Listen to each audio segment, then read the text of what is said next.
வணக்கம். இன்னைக்கு நம்ம ஃபைபரின் சேனல்ல என்ன பார்க்க போறோம்னா, உங்க வீட்ல இருக்க வாஷிங் மிஷின்ல ஏற்படக்கூடிய சின்ன சின்ன ப்ராப்ளத்த நீங்களே எப்படி சரி செய்றதுன்னு தெரிஞ்சுக்கோங்க. வாங்க போய் பார்க்கலாம்.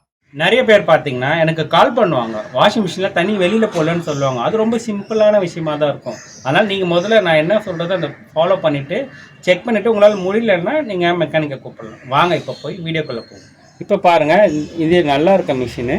ஆனா இதுல அடைப்பு இருந்தா எப்படி எடுக்கிறதுன்றது இப்ப பாருங்க. இது வந்து காயின் ஃபில்டர் சொல்லுவாங்க. ஃபஸ்ட்டு இதை ஓப்பன் பண்ணிக்கோங்க. இதுக்கே ரெண்டு இருக்கும். ஒன்று இது பெரிய காயின் ஃபில்ட்ரு, இது சின்ன ஓஸ்.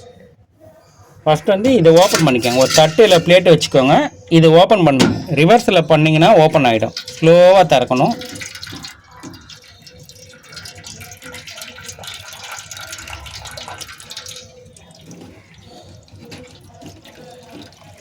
சப்போஸ் இதில் என்ன அடைப்பு இருந்தது, ஏதாவது குட்டி துணி, குட்டி கர்ச்சீஃபு, காயினு, பின்னு ஏதாவது மாட்டியிருந்தா கூட உங்களுக்கு தண்ணி வெளியில் போகாது.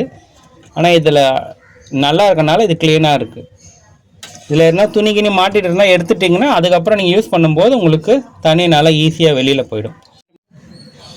இப்போ பார்த்தீங்களா இந்த வீடியோவில், இதுலேயும் மீறி உங்களால் தண்ணி வெளியில் போகலன்னா பம்பு ஃபெயிலியர் ஆகிருக்கலாம். நீங்கள் மெக்கானிக்கை கூப்பிட்டு சர்வீஸ் பண்ணிக்கலாம். அவங்க வந்து உங்களுக்கு சரி பண்ணி கொடுக்கலாம். நன்றி, வணக்கம்.